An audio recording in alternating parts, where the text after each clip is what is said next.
Before I call up our final feature, I would like to start by reading a poem that this man had published in an issue of CC&D magazine. This is called Arbitrary Thoughts.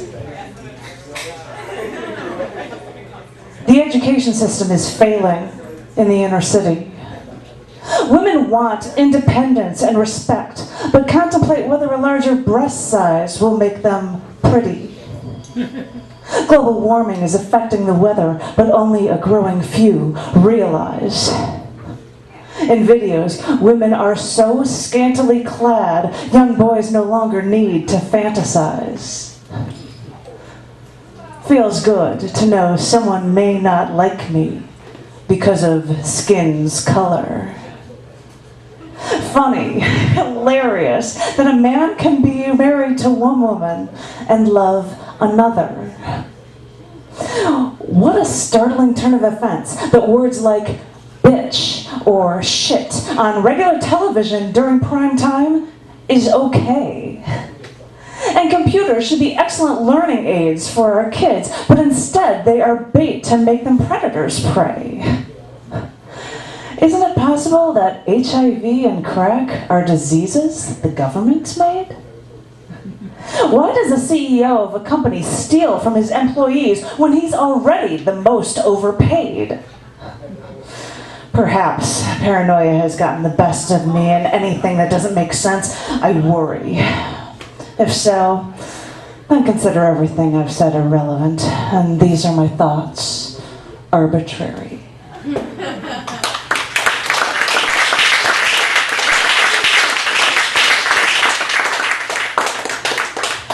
I said this man was the co-host with Roberta Miles, and I think Roberta Miles probably does more of it than he does, but he also happens, I think she does. I do. I get the sinking feeling. But I think he also runs a weekly open mic and feature space at Poetry's Love Letter at Let Them Eat Chocolate every month, and he always, I'm sure he doesn't bring anything with him because he has everything memorized. This man is a great performer. And I'm thrilled that he's our second feature this evening. So ladies and gentlemen, please give it up for G.P.A.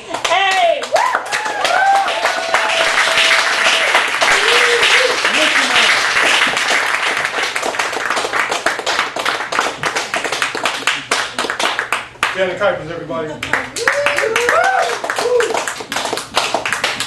Most people who follow me on social network know I'm the king of self-promotion, so I'm not going to deviate from that. I have written, most of you know I've written a few books of poetry, but for the first time ever I've written a novel.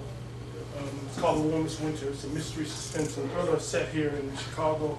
It is #1 in the UK, Japan, India, and Australia, and #2 here in the good old United States. I got copies, you need to get them. Thank you. Sweet. Roberta Miles, everybody.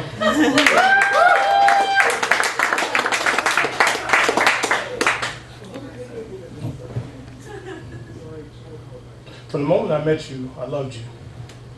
Not the way Richard loves you, that's day in, day out, perpetual, but I loved you. I knew there was something special about you. I didn't know what it was. You had this thing. It was like the Rhoda thing from the Mary Tyler Moore show, or it was just a funny thing, but it was such an effervescent thing that it touched me and I loved you. I didn't know the extent of the love, but I knew it wasn't anything that would cross against what Richard was doing, because Richard's a good guy and he's my friend. I love him too. I loved you. As I got to be around you more and more, I realized that I wasn't dreaming this. It wasn't a fallacy. It wasn't anything banal. It was true. It was honest. And I said to my mother, I said to my brother, I said, you got to meet Roberta Miles. I love her. She's awesome.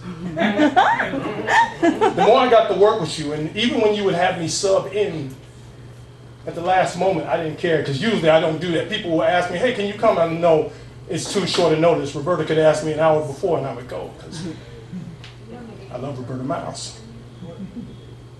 When you made me your host for your show, your baby, I was thrilled. I was overjoyed. I was overcome. I couldn't believe it.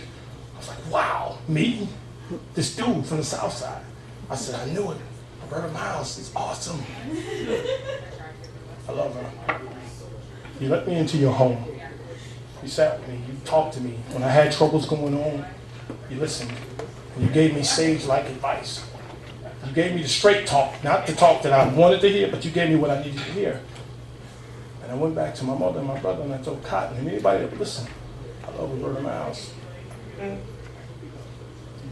It's funny, this thing, this love, it's ill-fated, it dooms us. It puts us in so many conundrums and dilemmas that we cry, and if I had hair, I would have pulled it out. But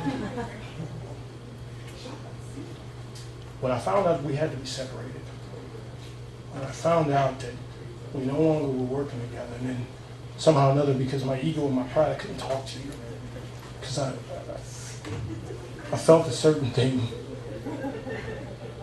And then seeing you tonight, listening to you, hugging you, I remember what was most important. Forget the fact that I'm not host anymore. Forget whatever went on. Forget the fact I tell you, in front of all these people, I love you, because you're awesome. Thank you. I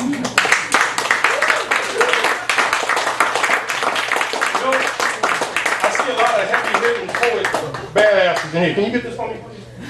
It's time to get down to business. I had an event before, not that you need to know this shit, and I really hate when people come to my show and they be like, oh my God, I got somewhere else to go. Nobody asked you that shit, just go, you know what I mean? But I had another thing and I was going and,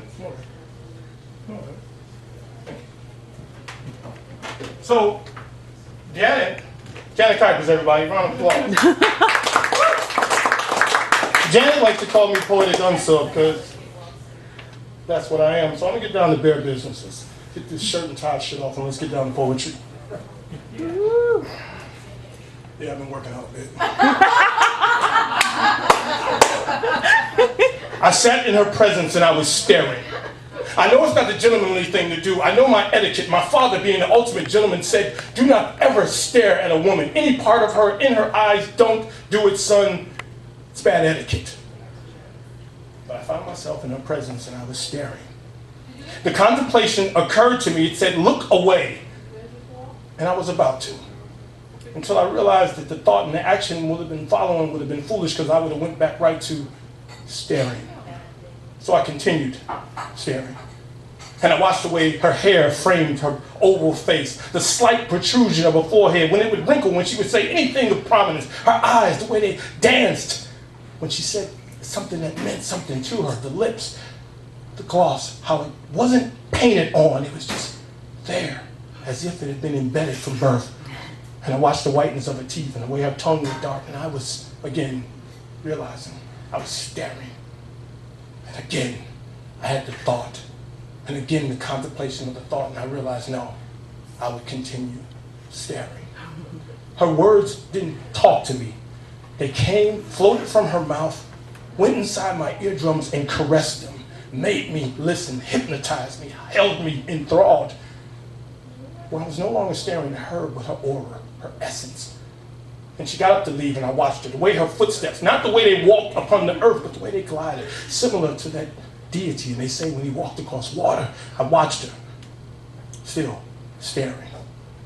But it wouldn't cross etiquette because she wasn't in front of me any longer. And she departed.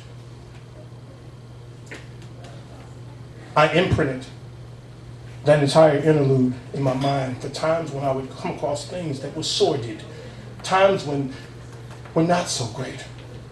I remember leaving a set one night. I was riding an Uber, and it began to snow, and there is no city with a skyline like our city. None. Nowhere. And I've been all across the United States. There isn't one. Sorry, New York. You got too much garbage on the street. You don't cut it. No, LA. I don't believe your Hollywood sign. No. Chicago skyline is picturesque. It is unique, unrivaled.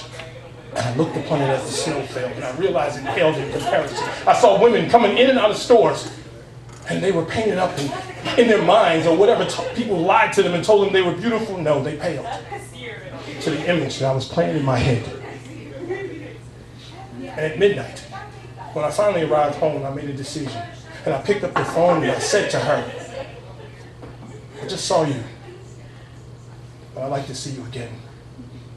Soon. Very soon. Yes, you. Until I can see you again, these eyes will see nothing else. My poem.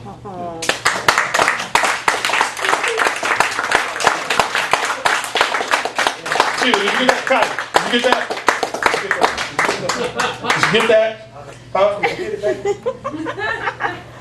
Such a show off. What a Arrogant prick, conceited bastard, even though I know both my parents. I'm a conceited. Usually, like, right, am I right? You're a bastard if you don't know both your parents. I know both of them, but I'm just conceited, and the bastard just sounds, you conceited bastard. I was like, no, I know my parents. You can't call me that. Funny shit on the way here. You're gonna love this, right? I know. No. I'm not a stand-up dude. I just watch a lot of Amy Schumer, right? I know as a black dude, I'm not supposed to like Amy Schumer. I know this. I know as a black dude, I'm not supposed to like Amy Schumer, but I bought tickets and I took that lady back there and I made her come with me, even though she didn't really want to go. I had to go because I missed it 2 times previous. Not that I've been stalking Amy Schumer on Twitter and nothing like that. I'm not copping to that. The statute of limitations hasn't run out yet, so I can't.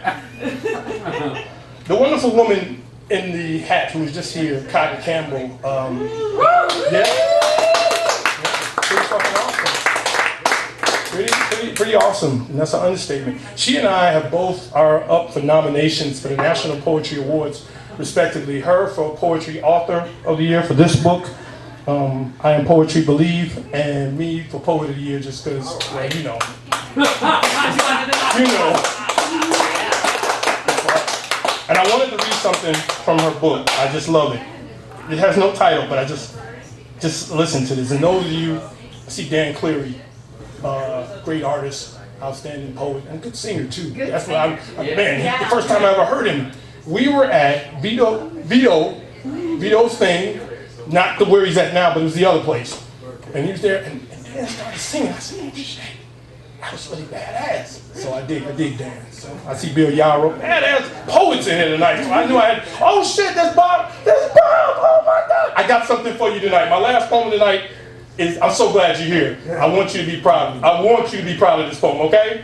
I like that dude. We have been best friends in another life, but I'm black, he's Jewish, he's married, I'm not, you know, I can't have him around, you know, all these ladies and drinking and out late night. He's an upstanding white dude, I can't have him having this. Here's the poem. You'll get this. She said, I want you to hate that you love me and become so addicted that you won't want to stop. What you don't seem to know is, I cannot. I don't know how many days I have cursed you, hung up the phone in your face and said, I'm so sick of her. Only moments to call her right back and say, I apologize, I'm an egomaniac, what do you expect of me? I get so caught up in myself. People know this, you know me. Most of you have been friends with me for a nice while, you know. I'm self-indulgent, I'm cocky, arrogant, whatever words you want to use, whatever synonyms you want to say, I'm them. I'm not in denial of those things, but I am in denial of one thing. Outside of my mother and my daughter, I know there are 2 women I have loved. One I've already spoken to, you are the other. You are right. I can't stand the fact that I love you. It's the deception that seems to crawl on my skin, deep in the dark melanin that embeds it right now. The reason I work out some days is so I cannot think about you, especially if we've had a spat, because I really don't want to be the first one to do it. I would really like sometimes for you to pick up the phone, for you to text, for you to inbox, for you to email, say, baby, my bad, but you don't. And that's fine. Billy Joel said, you walk away a fool or a king. I would be foolish to walk away from you. I would rather be king. Even if it's only in our own minds. My poem.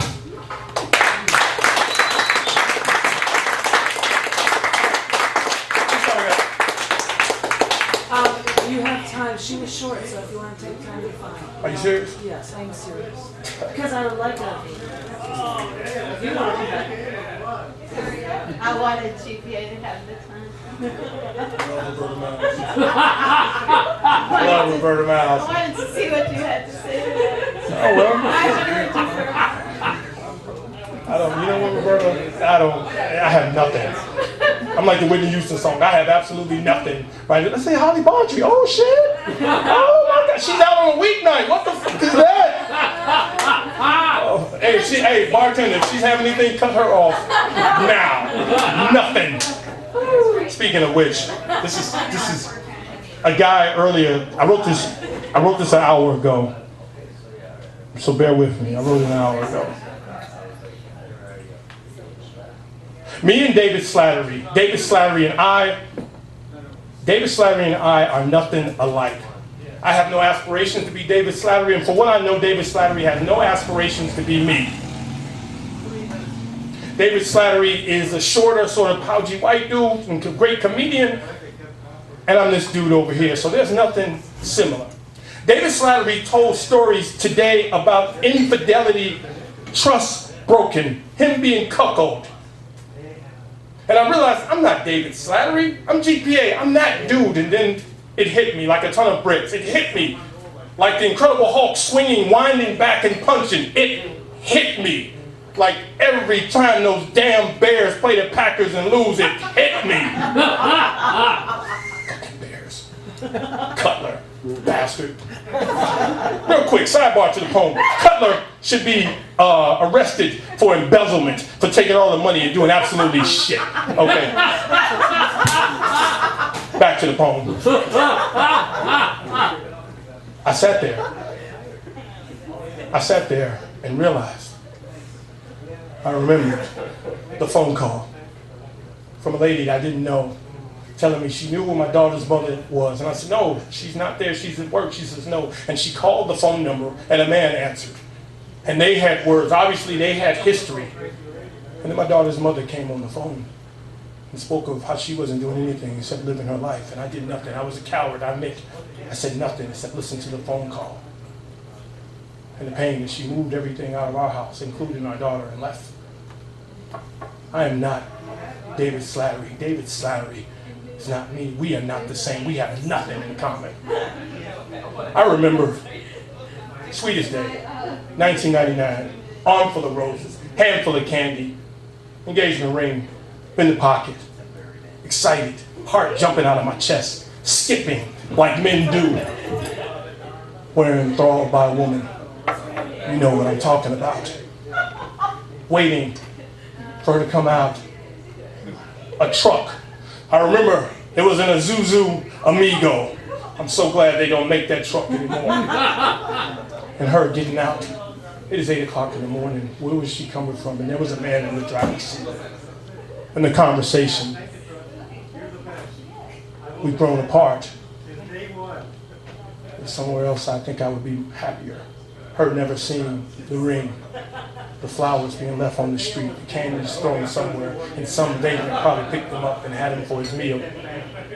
David Slattery is not me. I am not David Slattery. He and I have nothing in common. I remember happening upon an email sent to my former wife, followed by text messages that came in the middle of the night, followed by inboxes. And I know you're not supposed to go, but sometimes you break the rules and you look and there it was. Details, meetings. I was the couple. I am not David Slattery. David Slattery is not me. We have nothing in common. I remember clearly now as it came back, as I listened to David tell his story, I remember the jokes that people played in grammar school. You know, so-and-so likes you. Really? And you run up to so-and-so and you find that so-and-so has no inclination affectionately towards you whatsoever. I remember. I am not David Slattery. David Slattery is not me. We have nothing in common. Or do we? My poem.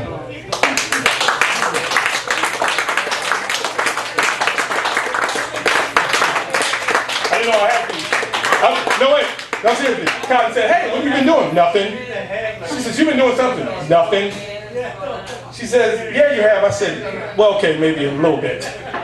Nothing. Everybody okay? Y'all good? Yeah. Fucking Bill Yarrow. Oh, shit. Fucking Bill Yarrow. Let me tell you. If there's anybody that's so prolific in getting published, it's that motherfucker. Oh, and I featured with him last year. You got to check that out. I featured with him. He didn't feature with me. I featured with him. Imagine that. Say that. Play that over. It's the only time you're gonna hear me say some shit like that. Usually I get top billing, but I'll feature with him. So that's all good. I'm cool. I'm cool. I see Joffrey in the house. Did I see Joffrey? Joffrey, what's up, baby? I see you. Okay. Got you. This one's for you. I don't remember when I did this. You and I performed at what's the thing, Janet? You, I, Joffrey, a couple other people. We performed. What was the thing at the Cultural Center? You remember that? It was that 2013? It was on a Wednesday. It was like the afternoon, like 12 in the afternoon. You remember that? Did you were featuring? No idea. You were featuring. We were featuring that day, and it went for a few hours. That was in the middle of the day. It's a black event. Yeah, that was in January. Yeah. A couple years ago, right? Yeah, and then I did one. Right. Joffrey, you'll probably remember this poem. This is a little throwback song. Is that okay with y'all? A throwback, and then I get to some shit from my new book. Okay. Everybody all right back there? Cool? Yeah. Black Hawks winning? Hell yeah. Let's go. I'm gonna do it. Right. Cotton, did you hear that? Janet, you hear what she says? Read the damn poem. Like, okay. Right. I'm done talking. All right, look. That's the last little. I'm just poems. I'm sorry. Got a little carried away. I see people I like, I respect. I got a little carried away. Fuck it. I'm just gonna do poems. Okay, Janet?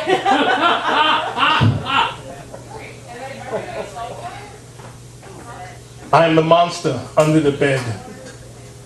I am the boogeyman hiding in the closet. Except when you come with your friends to verify my existence, I am not there. But when you come back to retrieve your coat or your jacket, I am the one handing it to you. Fangs extended from my mouth, saliva dripping from them because I'm ravenous. I am Jason Voorhees, Michael Myers, Pennywise, Pinhead. And no matter how many times you think you vanquish me or kill me, as soon as they make another sequel, I come right back. I am Lex Luthor, the Joker, Grodd, Simon Boss, Sinister, Riff Raff, and all the respective superheroes that engaged them in battle. And this clearly illustrates the perpetuality of good versus evil. I am the proverbial fly in the ointment who shows up at the picnic, and no matter how much you swat at me, I don't go anywhere. I do tap dances in the coleslaw. I do backstrokes in the potato salad. And that rib that you're getting ready to put in your mouth, I'm hanging, swinging from the fork that's on it. And these are the metaphors of permanence to show you what I truly am. I am the anger and hatred of Beelzebub as he sits in the bowels of hell with his middle finger extended towards heaven, angry because he got cast out. And I am the disappointment and the resignation of the Almighty himself, because he knew when he created Lucifer, he would have no recourse but to do so. I am dark-skinned and the people that possess it. And no matter how many slave ships that diseases that we were put on and thought they would kill us, no matter how many chains they put on us and thought they would enslave us, no matter how many whips and dogs they sent at us and thought that would make us subordinate, and no matter how many epithets that are hurled at us from without and within our own race, the people that possess it are still here. And weather can't even temper it, because all we do is put baby oil or lotion on it, and it goes back to normal. And these are the metaphors and of permanence that show you what I truly am. And I confess to everyone, I am an addict. But there are no pipes. There are no needles. There are no blunts. There are no bottles. There is simply me, sitting on my laptop, using my pen and my pad, writing poems, using social network, Facebook, Twitter, Instagram, YouTube, whatever I can get my hands on to get 10 poems off my head to make room for 10 more poems, and then multiply that by 100 poems and 100 more poems, and I'm still trying to find room for 10 more poems. There is me that goes to open mics within and without my own city, signs up on the assumed names to take my 3 to 5 minutes and perform like I should be the feature. Yes, I should. There's me that gets an envelope in the mail, and it's got an invitation in it to a gala. I don't know why I got it. But I get my head shaved and goatee lined up. I get my suit out of the cleaners. I rent a car that's better than one I drive right now, and I go. And you won't believe who's at this gala. It's mind-blowing. In one corner, there's Wordsworth and Blake. In another corner, there's Keats talking about the ode to a Grecian urn. In another corner, I could have sworn there was Billy Tuggle talking about spray painting. And I swear, that damn Charlie Newman is over there giving the rules of what you should not do when you perform. Don't use the microphone. Don't use the microphone. There is Langston Hughes and Nikki Giovanni along with, and they just are in a cipher exchanging rhymes, and a gray-haired lady approaches me. And I bow my head in reverence, and she lifts my face by my chin. And in a cadence signature, the only Dr. Maya Angelou, she says to me, "My child, welcome, you are home." I realize my life now has purpose. I realize I am nowhere wayward and lost. I realize that this skin that I'm in is temporary and irrelevant. I now know what I'm supposed to do, who I'm supposed to be. And metaphors of permanence, as things in a circle do now come close, because I realize who and what I am. I am a poet. And the metaphors of permanence now close. My poem.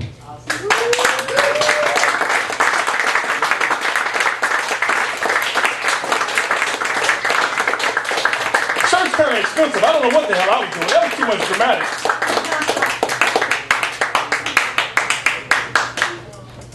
I have a book, another book. It's called The Warmest Winter, but it's a poetry collection, and I put it together. I'm doing okay for time? Yes, you are. Thank you, sweetheart. Oh, Janet Kuipers. Janet Kuipers, everybody. Okay, I'm going to read a couple from the book. I know y'all not used to me doing this, but fuck it, I'm going to do it. If Bill Yarrow can do it, I can do it. Fuck it. If Bill Yarrow can do it, I can do it. You know what I mean? I like to place you in a poem and selfishly keep you there. Write the ode to you upon paper from the Romantic era, written with permanent marker, laminated to preserve and encased in museum glass. No one would read this poem save for me, would read aloud and silently, then during the morning, afternoon, evening, and night, pausing only to allow you to resonate upon all my senses. I like to place you in a poem and selfishly keep you there. On a Friday afternoon, you would leave work early because the message I sent was urgent.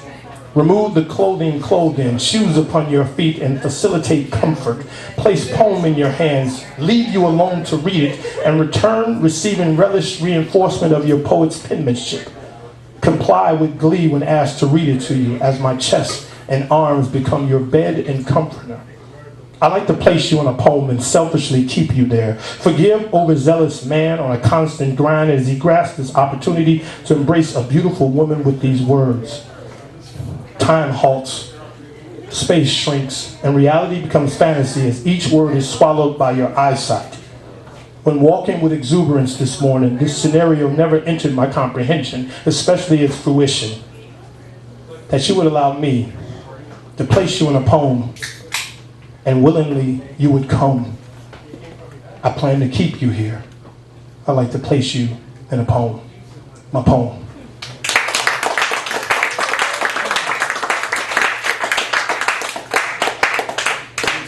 Not head bobbing, feeling this shit, feeling this shit, feeling this shit, feeling this shit, feeling it, I'm feeling it. I've only had one drink too, that's what's pretty good. I've not been drinking as much. That's saying a lot. Here we go, poets drink, don't we? We drink a lot. Some do. Some do? I'm sorry. Dylan Thomas was. Excuse me. Dylan Thomas was a heavy drinking poet. Mm-hmm. Right. I forgot. Excuse me, Bobby. Stevens was. Sorry, Bobby. Didn't mean to put you in inclusive with the rest of us poets who imbibe. I'm sorry, dude. I used to imbibe a lot. That's because you're an upstanding professor dude now. You can't do that. This is called Seasons of Love. In Chicago, fall is beautiful.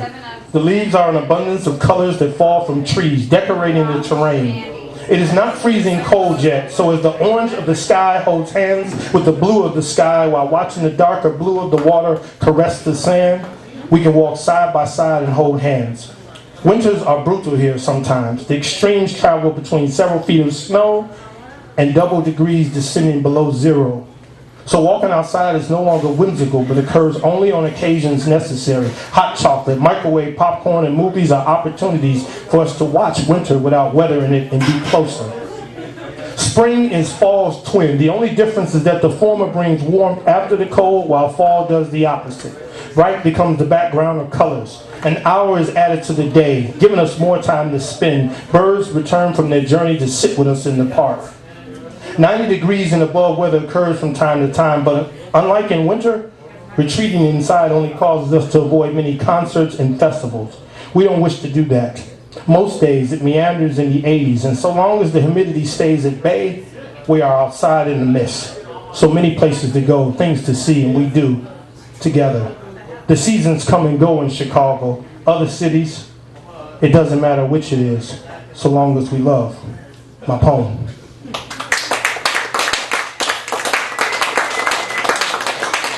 You're supposed to get cooler when you take like clothes off. Like it seems I'm sweating like a motherfucker. You ever see those I am Arab dark. guys? No. I forget I'm dark. And there's the lights. And I'm Right. dark and it traps the heat and what You ever have you. see those Arab guys? How they dress in all those. I'm black. I'm not Arab. What are you talking about? But I mean, in the heat in the desert, they wear all those skirts and Me stuff. and you gonna have to talk after I get done. I don't know, man. I gotta reevaluate our friendship. I don't know what's going on. You know what you're doing? You know what you're doing right now? You're doing what Jerry Pendergrass normally does and let them eat chocolate. Doesn't he? He throws out these facts that nobody else knows but him.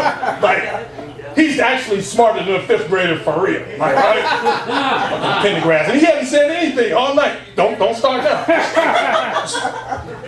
I'm gonna end with this. I'm thinking though. I know, Jerry. The most important man I'll ever meet, I know. That's what he told me when he met me. I'm the egomaniac. I'm the egomaniac. Thank you to Janet for having me tonight. Appreciate you. Thank you, Robert. That's when y'all supposed to clap. When I say thank you to somebody, y'all clap. Cut all these motherfuckers off. Thank you to Roberta for sharing the stage with me. It's a pleasure and an honor. I couldn't stay mad at you any longer. Love you too damn much. It's like that damn poem they caught on. Bob Lawrence, to me, and I know you'll say somebody's name. I remember I said that and Charlie Newman goes, what about me? I wasn't talking about you, Charlie. It's not always about you. Sorry. You can tell him I said it. I'll email him and tell him. Bob Lawrence is the king of rap to me.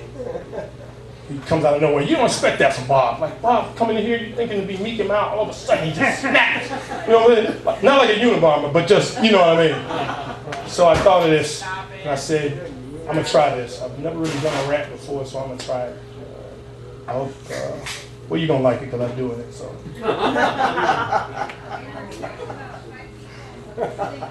Why? Please, why? No, seriously, tell me why. Answer the question for me. You mean what, why? How, why, when, why? No.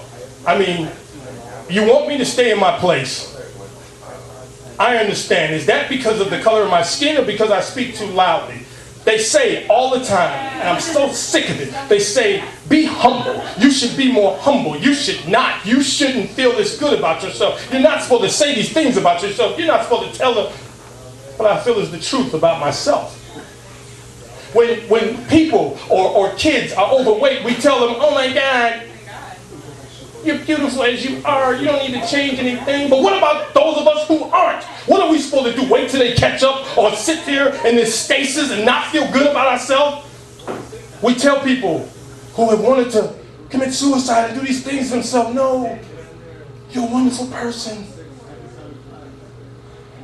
Feel better about yourself.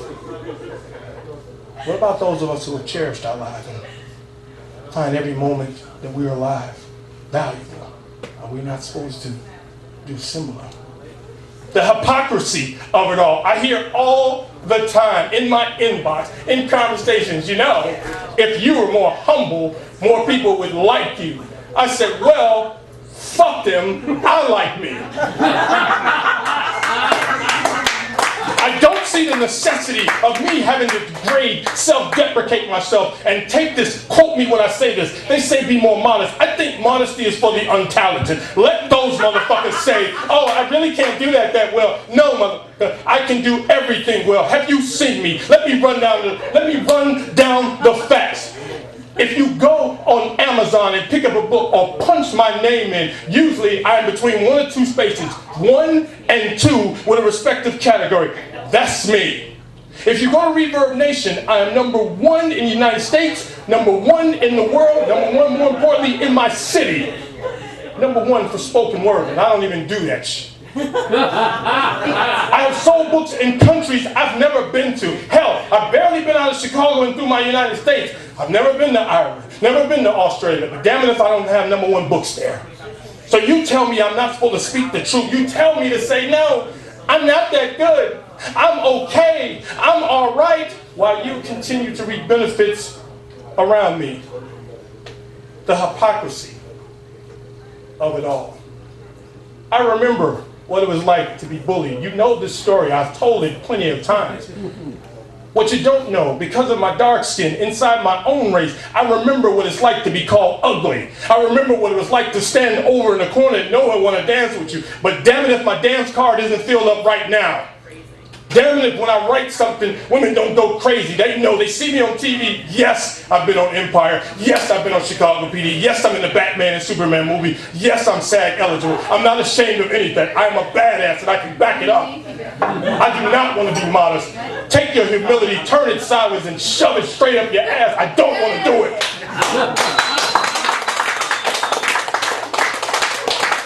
You want me to know my place? I will tell you my place. It is usually feature, cover of magazine, first. That's it. It's nothing else. I am no subordinate. I will not back down. I will not submit to this ideology that you say. And I ask you, why? Why am I supposed to do that? And the answer is really clear. Because if I do, you feel better about the shit you can't do. Thank you.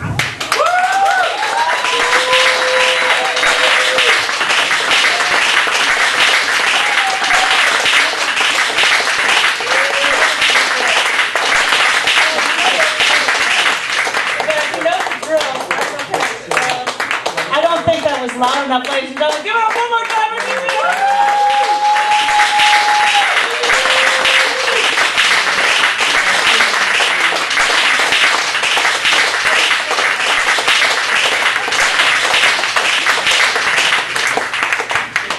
Phenomenal 2 features. I hate to say this, but I have to talk about upcoming features and stuff right now because we're closing out the evening. Now, I've got to first talk about upcoming things here at this open mic. By the way, you can look in their little pieces of paper that have the upcoming dates and details about it here. But in 2 weeks, we're going to a 7 to 9 schedule, and on June 10th, we've got Jason Noah, who you heard earlier. Oh, awesome. No. And on June 24th, we've got 2. We've got Lucia Blinn and Don Hargrave, so double feature for the evening. Hey, Con, we've got Con on July 9th. July 22nd, we've got a man who likes to go by the name of Poetry, along with Ross Berman, who is the musician guy, the leader of Singer-Songwriter Night. So he's going to be doing a really cool feature set with music as well, and I could tell you more and more about it, but you can always go to www.chaoticarts.org/TheCafe to get a schedule and everything for everything. I also have to mention a few things about upcoming features that I know of in June, because I believe Jeff Helgeson gave me this thing for Bloomsday, because it's going to be in Chicago again. They are doing a feature for Ulysses, James Joyce's Ulysses, and there's a couple of people that are going to be reading from it. I get to be one of them, yippee skippy. That's at the 2nd floor of the Galway Arms. There's a Facebook event listing for it. I guess there's a $7 cover for it. It says it's on this card. But if you want to know anything about it, you can find it on Facebook. I also happen to know that on July 19th, that is when your thing is at Chicago Cabaret, correct? June 19th? It's a Friday. Okay. It sounds, because I'm one of the features. And usually have oh yeah, that one. Yeah, you should start a Facebook thing so people might know about it. She's going to have a bunch of performers, including me, and in fact, I'm doing this really kick-ass thing about going to prison and stuff called Rap Sheet. It'll be interesting. I'm never going to read these anywhere else. It'll be cool. And the Soft-Spoken Poet herself is setting up a thing on the 20th, Saturday the 20th. Is a special invite for readings of poems called 10 Shades of Chocolate, and there are comedians and poets and performers and all sorts of really cool stuff. I know I'm one of them, but it'll be really cool. You can check that out as well. There's a Facebook listing for that, and as I told you guys, if you guys haven't seen it, there's a Facebook listing set up for my birthday on June 22nd. Which I don't have a plan for. But then we've got the 24th here as well. So thank you all so very much. Find out that info, and I look forward to seeing you in 2 weeks. Thank you.